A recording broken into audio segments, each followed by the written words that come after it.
Gundam War in the Pocket is a great way to get started into Gundam anime, and it's also a brief introduction into the expansive story that is the Universal Century timeline. This is a 6-episode OVA marking the 10th anniversary of the original Gundam anime, and it's actually a side story somewhere near the end of this first series. So despite War in the Pocket taking place somewhere near the end of the first war of the Universal Century timeline and also the first anime in that series, it's a standalone. You don't really have to watch everything else, and even if you watch this without knowing anything else about Gundam, you're not going to get confused. The premise of this war is, in the future, space-age humans have colonies in outer space that they live in, and there are 3 different territories of colonies. There's the Earth Federation, Principality of Zeon, and also Neutral Territory. So in the beginning of this series, we see that there's a special mobile suit being developed on Earth called a Gundam.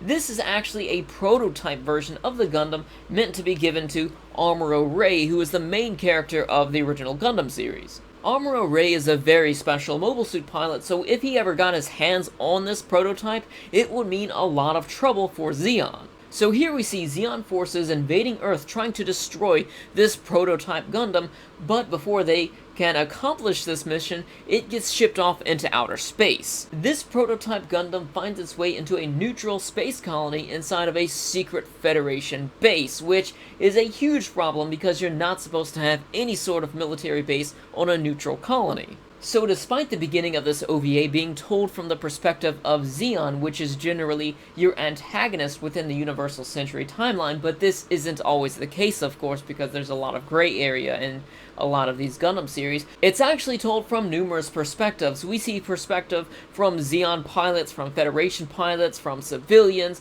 so we really see this from a lot of different angles, and War in the Pocket is revolving around a war, but it's not so heavy around mech battles. I think within War in the Pocket, we only see 3 mech battles, maybe 4 if I'm not mistaken, and they're not very long. This OVA series is very character-driven. So this story revolves around 2 main characters, Al and Bernie. Bernie is the stranded Zeon pilot, and Al is a young boy who fantasizes about war. He's very ignorant about it because he lives on a neutral colony, so they never see any war there because it's neutral, so he doesn't understand how terrible war can be. So one day during school, Al witnesses the Zeon attack and attempts of destroying the prototype Gundam that nobody knows is there except for the Zeon forces. He witnesses Bernie's Zaku crash in the middle of the forest, and he goes out there, and one thing that doesn't make a whole lot of sense to me is he's the only one that happens to go and check out this Zaku that's crashed in the middle of the woods there. I find it hard to believe that you have this neutral colony in space filled with people who have not participated in war, and a bunch of children who don't know anything about war because they were, they're not old enough to really know anything about it, and you've got this Zaku, which comes out of nowhere and crashes, and first of all, no one goes to look at it because obviously they've never seen anything like that, and secondly, you have an engine there which contains a massive amount of power to control that mobile suit, and they're in this pressurized tube floating around in space.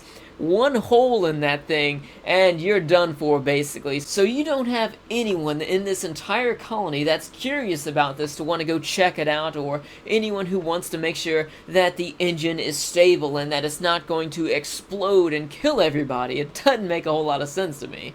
So anyways, Al is curious. He wanders out to the forest to see this Zaku, and that's where he meets Bernie. So that's the basic setup for the story to Gundam War in the Pocket. Without getting too much into detail and spoiling anything about it, what you find from here on is the progression of the friendship between Al and Bernie, the progression of this secret attack on this secret Federation base to destroy this prototype Gundam. And there's also a lot of moral gray areas here as well, because we see this from the perspective of the Earth Federation, from Zeon, and also from the civilians, and all of them kind of do things that you can agree with or disagree with, and For the most part, I would have to say the most arguably villainous characters in this OVA series would have to be Zeon, because they do some pretty shady things. Even when you take a look at the Zeon pilots here, and you know in the back of your head about how many of the villains in the Gundam series have been from the Zeon side, you'll see a lot of these characters. Some of them are good, some of them are downright evil, and some of them, they just want to get the job done. They're just soldiers, and you really don't think any particular way about them. And one thing that I really liked about War in the Pocket was that you learn a lot about these characters, not just Al and Bernie, but like say for example Al's neighbor. You learn a lot about her and her life and her struggles. You learn a lot about the team members of Bernie on the Zeon side. You see them interact with each other, you see that they really care about each other, and you see a lot of funny dialogue between them as well, and it really makes it feel like they aren't just these 2-bit villains, that they're actually deep characters in this story that changes. And also, one thing I have to mention about the ending, it's not a spoiler, but the ending to War in the Pocket is very memorable. You cannot forget this. It was great, very suspenseful. So despite War in the Pocket not having many mech battles, the battles that we see were really great. I felt that they were more realistic than a lot of the mech battles that you'll see in anime. You'll see that it's more raw here. You see that they're trying to use all of the elements around them, trying to use their environment to their advantage, and that they're not just robotic looking people that can just jump around and do anything. The mechs here have weight, and you'll see them stumbling around and crashing around and destroying buildings and falling into trees, and it really makes it feel like they're actually mechs instead of some sort of supernatural science fiction. Of course it's science fiction, but it really makes you feel like there's some physics behind them instead of them just doing whatever. Now moving on to the presentation, the animation here I really liked. This was made in 1989 and it is beautiful. It looked like this had a pretty high production value to it because this was the 10th anniversary of Gundam, so I'm pretty sure that it had a pretty decent budget to it and it looks great.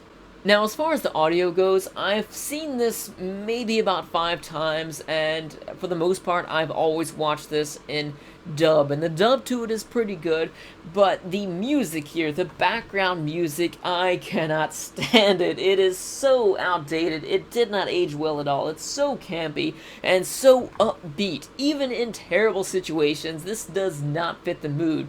It's pretty bad at times because you'll see Al standing here at one point crying in front of this building that has been demolished, and you have this da, da, da, da, you know, this terrible campy music behind him that does not fit the mood, and we need some sort of update with this, with different music, and it just does not fit it. So anyways, if you've seen War in the Pocket, then let me know your thoughts about it in the comments section below, and if you want more information about the Order and more information about Gundam in general, I do have a video called The Beginner's Guide to Gundam, which I will have annotated, and I will also put the link in the description section below.